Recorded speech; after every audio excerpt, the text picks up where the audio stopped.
So, what happened? What was going on for a year for there to be less content in the full release than in the beta? Why do we have 4 currencies now? Why are characters locked behind the battle pass? And why won't Mojo Jojo just shut up? Look, right, I really wish I was making a video right now about how cool this game is. Ever since the beta went down, I was greatly anticipating the game's return, looking forward to seeing how this game would evolve during this downtime. But man, now that the game's here, wow, what a disappointment. Now, before I get started, if you are having fun with this game and enjoying it, more power to you. In fact, I'm glad you enjoy it. I am just some nobody on the internet, and my negative words should not invalidate any fun you might have had while playing this game. That being said, I'm still going to tear this game apart when necessary because, oh boy, do I have problems. Now, before anyone says anything, yeah, I know, I suck a fat load of Cumberland sausages at this game, you don't need to tell me.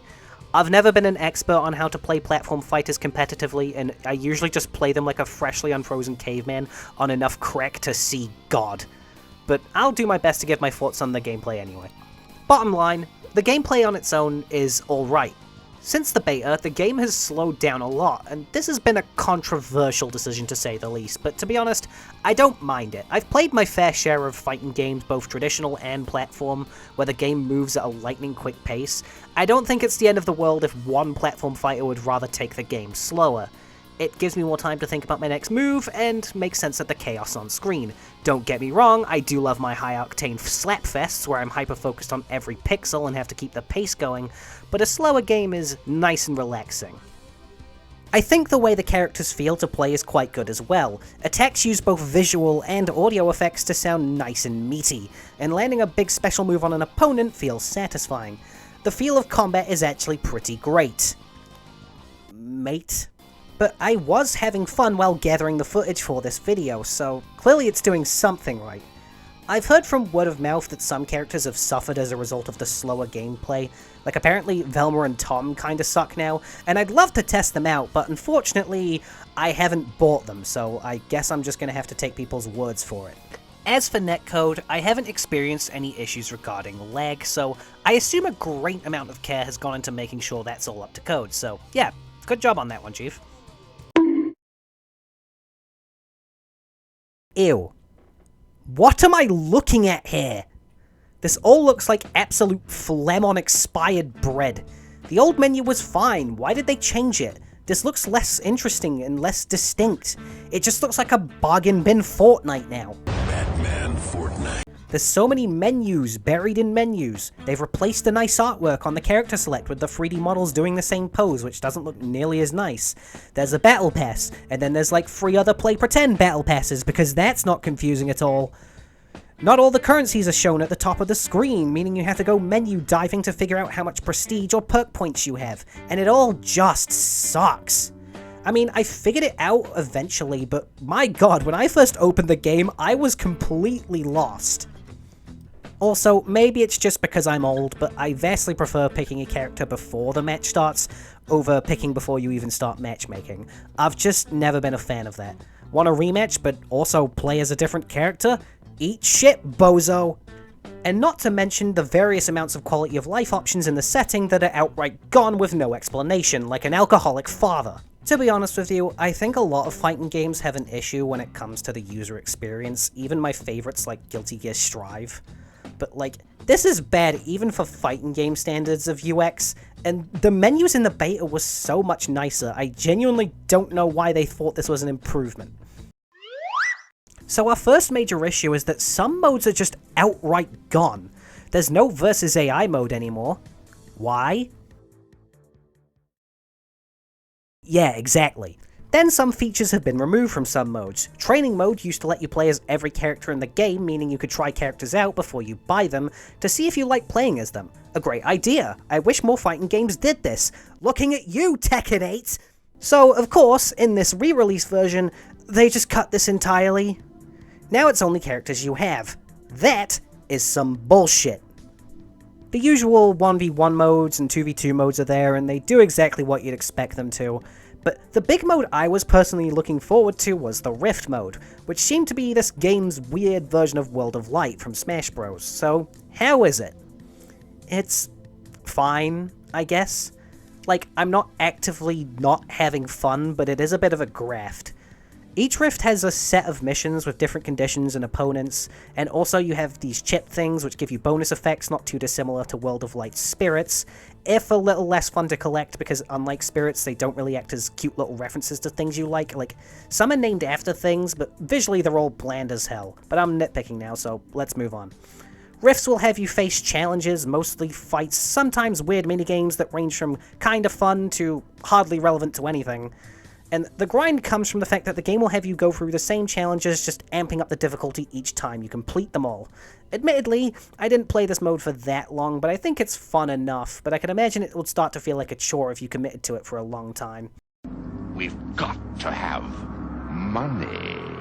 These two go hand in hand, so I'm talking about them together. Also, they're the two biggest Achilles heels that really bring this game down. Game monetization is the most evil term in all of gaming at the minute, and it's not hard to see why, with several games seemingly just wanting to squeeze every single last penny they can from you, the player. And the beta kept it simple. 1. Currency you can easily earn in-game, and 2. A currency you have to buy with real money. Not ideal, but reasonable. It's a free game after all. But the full version split 2 currencies into 4! Perk points, fighter points, prestige, and gleamium. Do you want to know, by the way, what the old currency coins got converted into for the beta players? Why, of course, only the most useless one of the 4! That is downright disgusting. I hereby sentence every executive who led to this decision to take a shower because you stink! Why is Jason Voorhees locked behind the battle pass? Now, as a beta player, I did get the pass for free, but guys, do you not remember how when Overwatch 2 made this choice, it was met with comical amounts of backlash? And I might be remembering this wrong, apologies if I am, but I'm pretty sure in Overwatch 2 you could still get the character on the free track, it's just that you'd get them immediately if you were on the premium one. In Multiversus, if you don't have the pass, you're just locked out of the character till the pass ends and the character is slapped onto the usual storefront. If your monetization is somehow worse than Overwatch 2's, you've done something very, very wrong. I actually went to go look this up to go check. Overwatch 2 just outright doesn't tie heroes to the battle pass anymore. So, yeah. You're still losing Multiversus. And the progression. Once you've cleaned out your daily missions, you have nothing else to gain by playing for the rest of the day, which is just a bit shit. Risk must come with reward, and a game well played should be rewarded to incentivize further play. And since the game just stops giving you anything to play for after a while, you start to wonder why you even bothered. Like, yeah, you can keep playing because the game is fun, idiot, but playing the game with 4 characters is going to get boring after a while, it's inevitable, and you're going to want to unlock a new character to spice things up, and your ass ain't earning any character tokens, so you're not going to unlock any new characters unless you pull out ye old credit card! You know, there was a certain platform fighter I used to be pretty addicted to back in the day that had the perfect answer for the situation. A little game called Brawlhalla. In that game, you're given 2 options: play for free and spend hours grinding to unlock a character, or just pay what is essentially paying for a full game, and every character is just unlocked, and every character that does get released will also be automatically unlocked. I'm surprised more games don't do this, it's like a perfect middle ground. You lure in those free players who don't have a big fat wage to spend on a new game, and people who do have that kind of wonga can just spend a premium and have the full experience. Everyone is happy. But I know someone isn't happy. The Warner Brothers execs. Because they haven't written off any taxes in the last 5 minutes. LeBron James. Okay, let's end off talking about something fun, because I'm tired of being a negative Nancy for the day. I think the launch roster here is pretty solid, a lot of good picks. I mean, I don't know who was exactly crying out for Black Adam, and I know Banana God is pretty dumb, but, like, he's meant to be dumb. He's like Piranha Plant and Smash, it's meant to be a dumb pick. It's funny. Admittedly, though, I don't have a big attachment to a lot of the roster, like, the franchises I'm a big fan of here are, like, Batman, and that's it. I liked Tom and Jerry growing up, but I wouldn't call myself a soldier of the Tom and Jerry fandom or anything. I've watched most of Steven Universe by recommendation from a friend, and it's an okay show, but I'm not super gung-ho about either Steven or Garnet. Like, give me Peridot or Pearl or something.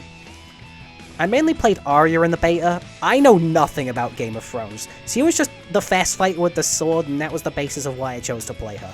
A lot of my Lucina muscle memory in Smash translated over well for some reason, so that helped. And I'll admit it, I've never watched Adventure Time. It's something I'd like to watch at some point, but for now, I haven't, so sorry. And bear in mind, this is entirely a me problem. It's my fault for having most of my childhood be consumed by Sonic the Hedgehog. It's not a bad roster at all. How can I say a game where Jason Voorhees can throw down with the Bron Jane has a bad roster? But there are some characters I know damn well that Warner Bros. Can bring into the ring of Multiversus that I would love to see, so I'm gonna end this video off with a quick wishlist in no particular order. Mordecai and Rigby. I may not have been an Adventure Time guy, but I was a regular show guy, and I think these two could absolutely be a riot in Multiversus. Samurai Jack. Who doesn't love Samurai Jack? It's one of the rawest kid shows to ever exist. This guy is begging to be added. Scorpion. If we can't have him in Smash, we can sure as hell have him here. Give my undead ninja boy some love. Raven. A fan favorite DC character, Raven is an awesome character and a part of the Teen Titans. And trust me, us starving Teen Titans fans would appreciate some food, please. Food that's not rat poison. But still, yeah, Raven. That'd be pretty peak.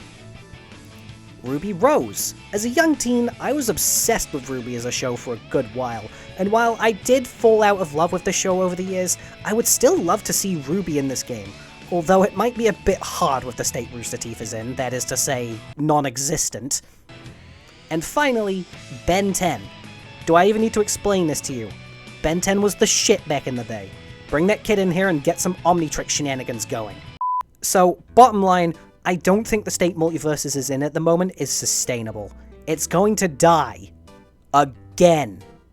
Unfortunately, with how many L's Warner Brothers have been taking these past few years, I could totally see this game just never getting fixed and being left to die, and I'm really hoping I'm wrong on that because this game does have the source, it has the potential, it just needs to clean out all the smegma and it's back onto something. But only time will tell how this game will turn out.